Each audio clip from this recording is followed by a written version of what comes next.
Coming thick and fast now and beginning to take their toll. Charlton's Carl Byrne has been soldiering on with a thigh injury for several weeks, but he's finally succumbed to the inevitable and been forced to take a rest. He forfeits the right to keep on scoring against his favourite opponents and is placed to Paul Williams, a former Charlton favourite, back at the Valley on a free from Crystal Palace and starting a game for the first time since October. Southend too have suffered a late withdrawal. Mick Bodley is a flu victim. His absence brings about a debut in defence for 18-year-old Leo Roget. And the other changes made by Ronnie Whelan see Andy Thomson replace recent signing Andy Rammell, who tweaked a hamstring at the weekend, and Steve Tilson win a midfield place with specific instructions to keep Lee Bowyer quiet. Referee this evening is Jim Rushton from Stoke-on-Trent.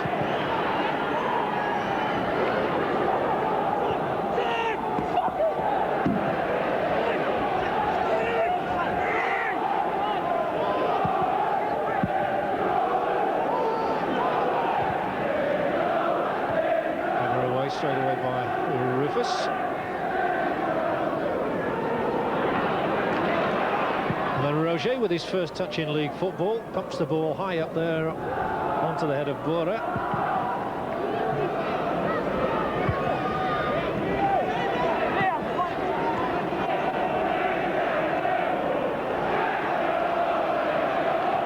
Paul Williams winning the throw-in for Charlton Athletic. Great favourite here. A few years ago, then he moved away to Sheffield Wednesday, Crystal Palace, and has rejoined the club on a free transfer. Robson turning on the edge of the area up to halfway.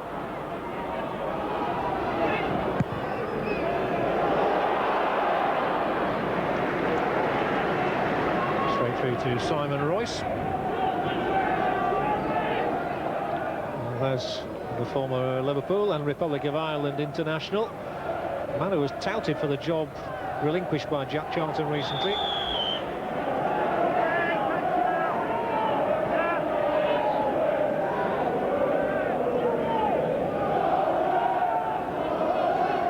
Jamie Stuart knocks this one into the area. Williams was there, but it finally comes down to Mortimer. Paul Mortimer wriggles on. He's done really well here and fires a cracking shot in as well. Royce almost taken by surprise, fingertipped it into the side netting. Without doubt the best moment in the early exchanges. Paul Mortimer, a slashing shot, a good stop from Royce. Now then, Charlton's corner. Balmer's up there for it, but it's taken care of for the moment. Newton knocks it in again, and that should be a comfortable catch.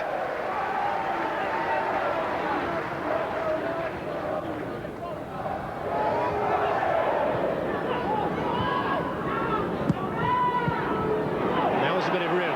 Bowyer will stride forward this time. He's got Mortimer on his right. Instead he brings Brown into things. Newton wide.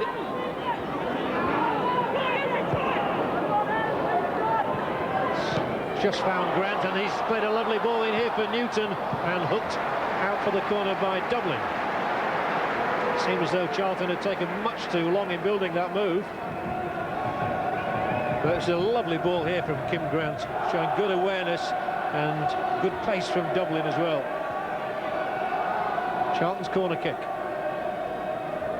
They've got 6 in the penalty area, 2 inside the 6-yard box. And Royce punches out well. Bowyer thumps it back in, and it took a deflection and out for another corner. And that's why he can't believe he's not on the score sheet for what would have been the 14th time this season. Bowyer had taken up an intelligent position outside the area, and when it came back to him from Royce, the shot was good, the save was very good. And here he is again, not quite identical, and this time he drags it across the face of goal. Apparently he didn't like the service. Very accomplished young goalkeeper, this.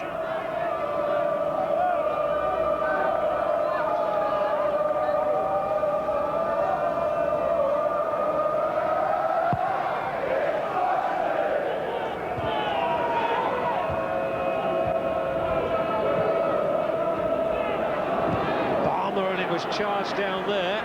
And so they've got chances this time, Southend. This is Byrne, they've 2 in the middle. Byrne showed good footwork. Can they finish it here? Oh, Well, it actually clipped against the angle. It looked a pretty horrid effort from Andy Thomson.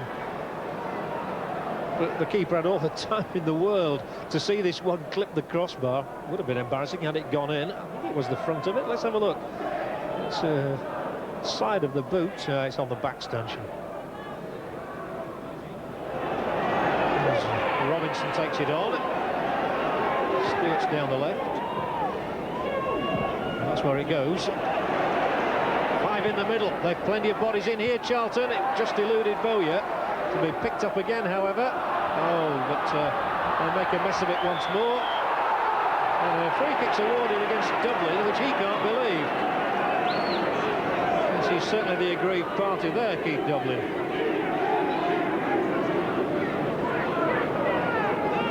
You can see the skid marks, and quite what Dublin did wrong, I'm not sure. However, we're back in the action with Newton here, and a decent angled ball in, which will have to be put behind by McNally. And the corner count is increasing by the minute.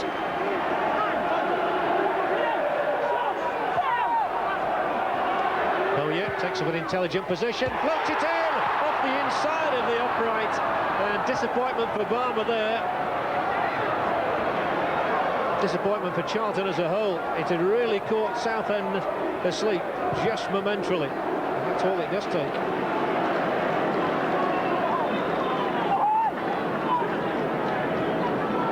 From the corner, Lee Bowyer in space to accept it.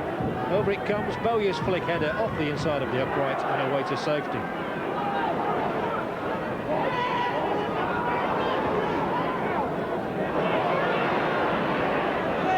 Well, it's beyond Bowyer, but it's found its way out to Robson. He might have a go from here. Terrific try, but surely now, no! Wrong side of the upright from Paul Williams. He looked a certain scorer when Royce palmed the ball out from Robinson's shot. And Paul Williams might well have scored his first goal for Charlton Athletic for 6 years from this moment. In only his second start of the season, he's stretched well, but put it wide. A hefty boot of Royce and a little header forward from Thomson leaves Southend winning a free kick here, just on the edge of the area. Stuart, the offender. And that was with 2 touches from one end of the field to the other.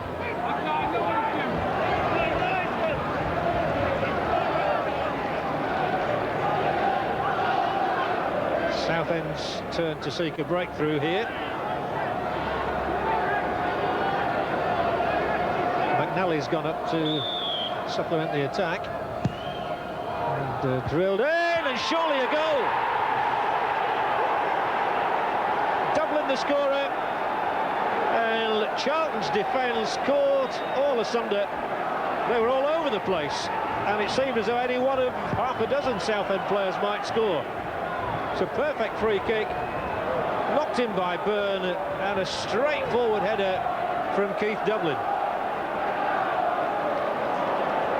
But what was the Charlton defence thinking about? They were all dreaming, ball watching. Salmon had no hope.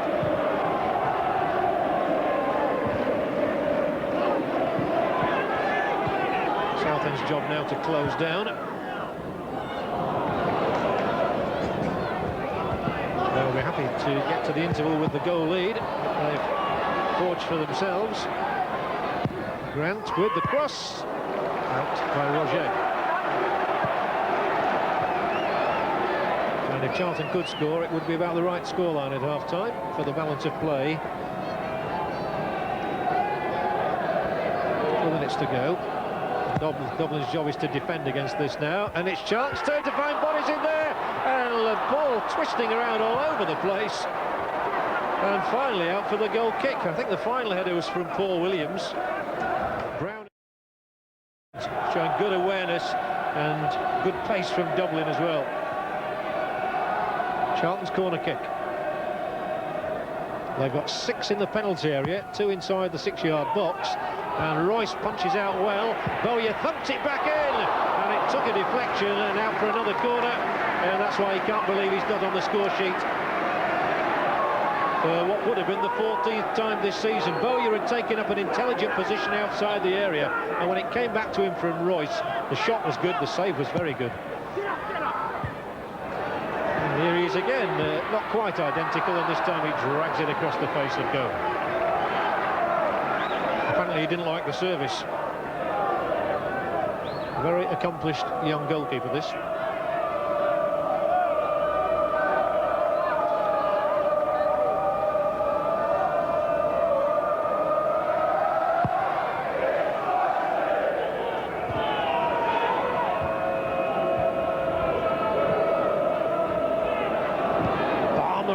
Charged down there, and so they've got chances this time, Southend. This is Byrne, they've two in the middle. Byrne showed good footwork. Can they finish it here? Oh, well, it actually clipped against the angle. It looked a pretty horrid effort from Andy Thomson, but the keeper had all the time in the world to see this one clip the crossbar. Would have been embarrassing had it gone in. I think it was the front of it. Let's have a look. It's side of the boot. It's on the back stanchion. Robson takes it on. Stuart's down the left. And that's where it goes.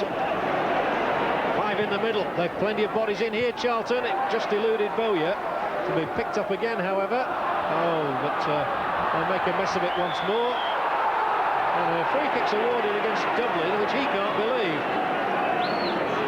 Yes, he's certainly the aggrieved party there, Keith Dublin.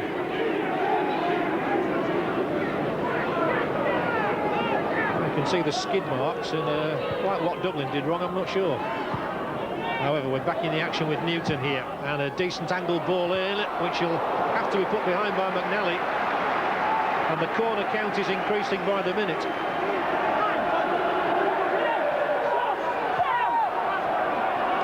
Bowyer takes up an intelligent position, floats it in off the inside of the upright, and disappointment for Balmer there.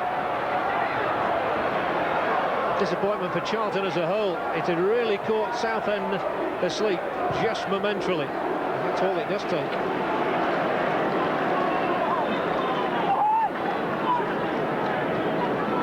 From the corner, Lee Bowyer in space to accept it.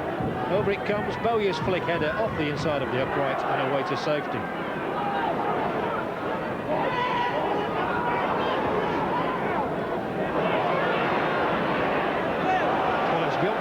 Found his way out to Robson. He might have a go from here. Terrific try, but surely now, no! Wrong side of the upright from Paul Williams. He looked a certain scorer when Royce palmed the ball out from Robinson's shot. And Paul Williams might well have scored his first goal for Charlton Athletic for 6 years from this moment. In only his second start of the season, he's stretched well, but put it wide. Boot of Royce, and a little header forward from Thomson leaves Southend winning a free kick here just on the edge of the area. Stuart the offender, and that was with 2 touches from one end of the field to the other.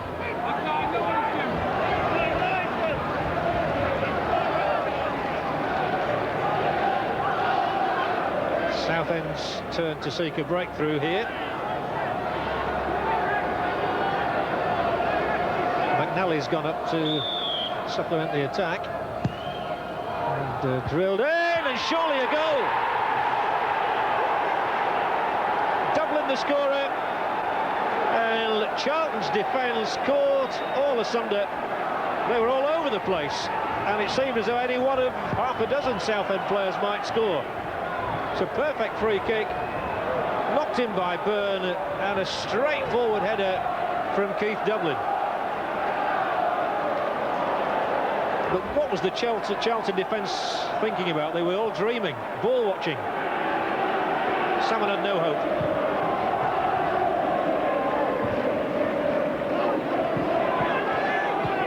Southend's job now to close down.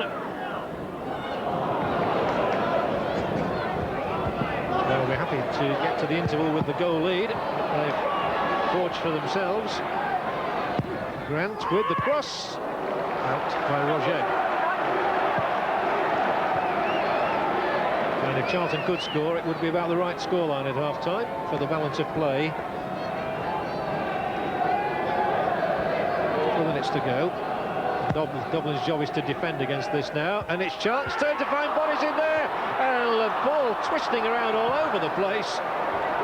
And finally out for the goal kick. I think the final header was from Paul Williams. Brown had a header, Grant had a header. Oh, what about this for pin table football? Brown with that header, Grant with the second one, Williams with the third one, and just off the bar. But that's half-time here out in the Valley, and Keith Dublin has given Southend United a chance of making history tonight, because they've not won on this ground since the 1933-34 season. But at half-time here, the scoreline indeed is Charlton Athletic 0, Southend United 1.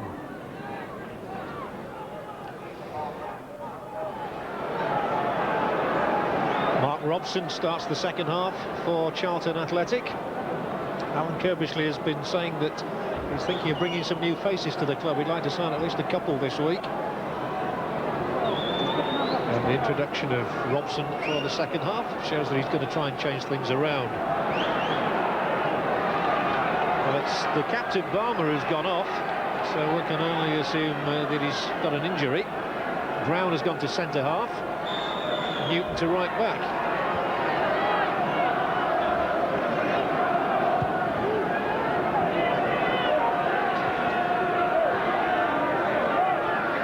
To apply pressure in the early minutes of this second half and try and get themselves back into the game quickly.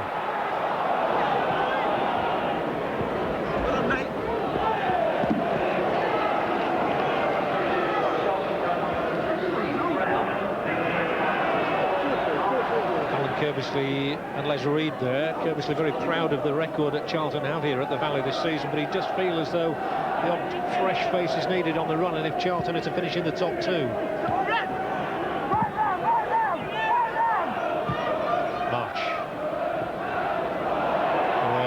Foul by Stuart, so Bowyer hits the longer ball this time, asks Williams to charge after it.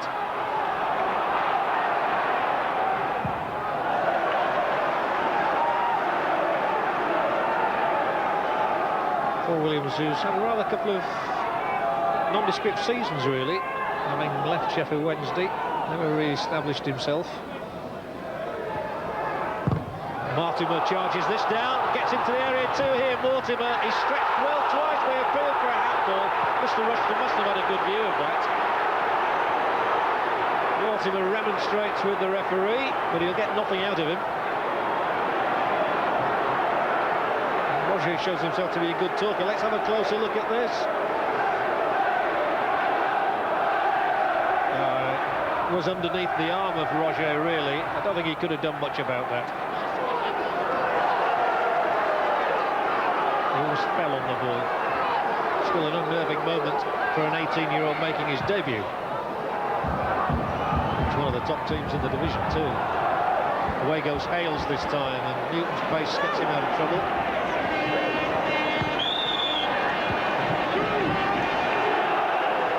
Well, Charlton will certainly give it their all. They're so close to a prize. They've performed admirably all season. They don't want to let things slip now. Well, they're a goal behind, and here comes Southend. Good ball played here for Thomson. Boere has got a great chance if he turns on this.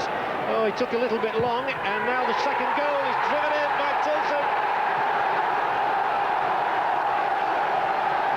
It seemed the chance had gone when Boere couldn't finish it, but those Southend fans jubilant because Steve Tilson has justified his recall to the side. And Charlton have a big problem on their hands now. Knocked into the space here for Thomson. It was Tilson who drove the first ball. He carried on running and got his due rewards on the end of it. Hammered wide of Salmon. Thomson, Boere, he looked to have made a hash of it, but he had the presence of mind to tee it up. Tilson finished the job.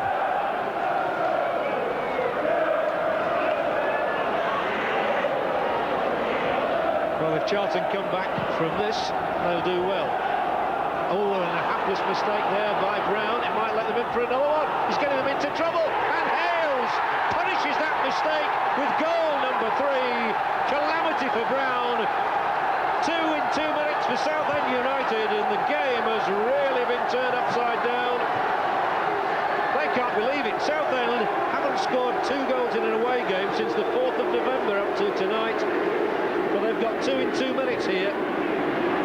dreadful defending, it's got to be said, by Brown. First of all, a miss-kick, then he sort of canters back and allows Hales in on the blind side.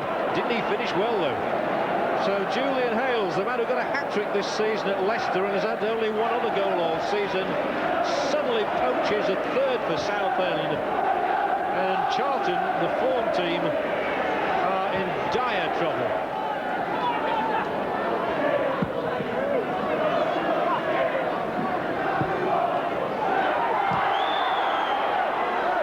Well, if Alan Kirbysh is going to go for glory tonight, all he can do, I suppose, is bring on the strikers he's got at his disposal, and so that is why Paul Williams comes off. He'll be replaced by number 13, Gary Nelson, and David Whyte will come on as well for Jamie Stuart, the left back.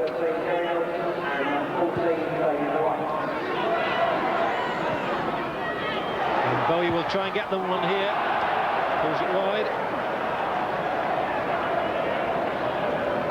Nobody's listening.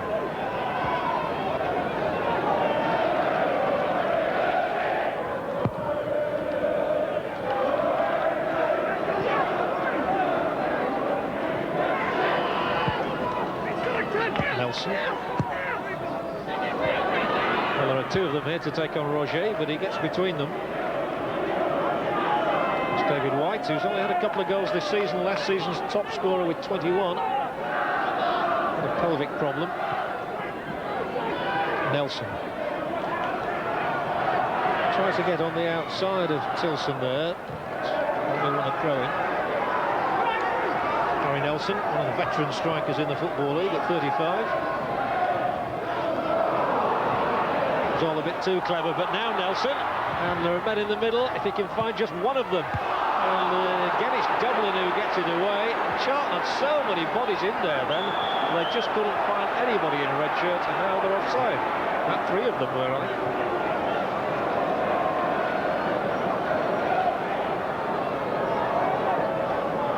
Well, initially it looked a good move. It almost broke down there with the substitute Robson, but when it broke to Nelson, he finally got the cross in. Robson hooked it on, Dublin got it out. Nelson desperately getting forward, Charlton. Dublin out to Whyte. And again the break is on. Marsh, two ahead of him, one more goal and they will be dead. And here goes Andy Thomson. Boere is in the middle already calling for it. Thomson goes on the outside, pulls it back. Thompson again, surely number 4. No, Hales his head on the wrong side. And it just wouldn't go in. But Charlton again floundering at the back. As Andy Thomson took them on, pulled the ball back.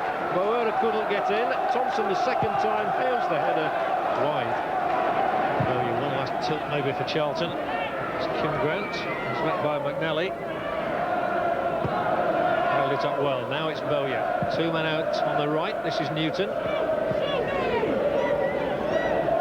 Newton really attacks with vigour. Oh, a great run here from Sean Newton, what a shame he couldn't finish that. And, oh, that's a back pass. That will be seen by Mr. Rushton as a back pass. Charlton at least will have a chance to try and set up a goal from an unusual position here. Well, they might as well send everybody forward for this, because Southend have everybody back. And that's the back pass that's seen by Mr. Rushton. So, can Charlton at last achieve a breakthrough from an unlikely source? Bowyer will take it, and everybody, barring the goalkeeper, is up there. Robinson's at the back post calling for it. It was a little steep for him. Grant the shot. Oh. And the flick of Nelson's head sends the ball wide. And they couldn't even score from that. And that really does sum up Charlton's night. It was just a fraction too high for Robinson. Steep for him. Grant. And Nelson contrived to put it wide. And they will surely not get a better chance than that to score this evening.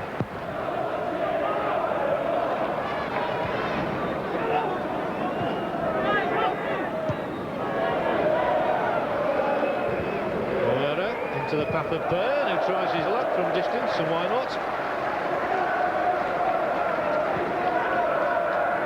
The referee has had a look at his watch, so the final whistle would not be long delayed, I can tell you.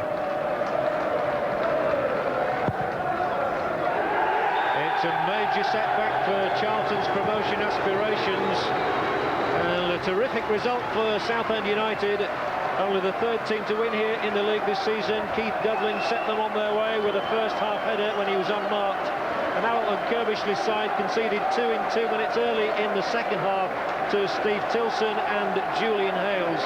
Some wretched defending at the time. This young man, Simon Royce, continues to make a name for himself in the Southend goal. And Southend at least have ended their barren run with their first win in 6. Charlton have now not won in their last 6. They've got to get their season back on track. The final score at the Valley, Charlton Athletic 0, Southend United 3. Ronnie, in your heart of hearts, could you have expected to win as well as that? No, not as well as that. But after the second half on Saturday, we played well. We come here with a lot more confidence. We got at them early on, scored a goal that we deserved. The 2 early goals in the second half killed them off.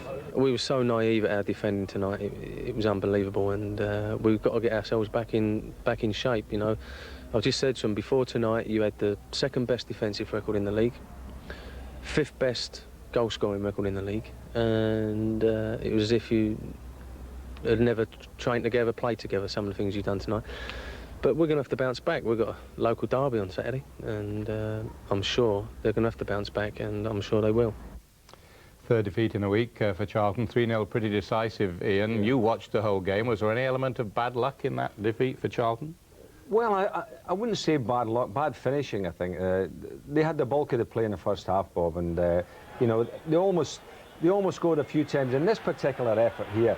You know, when Stuart Balmer got the header there, it hits the back post and comes. When that happened, it was a little bit like Newcastle last night against Manchester United. You felt they needed a goal at that particular point. They'd had a few chances. It never went in, and you thought, this is going to be a bad night for them. Yeah. At 1-0 down, Keith Dublin's goal there, they still had a chance, but 2 silly goals within a couple of minutes. I mean, the manager's just saying there, you know, how naive they'd been and how silly they were defending. And of course they were.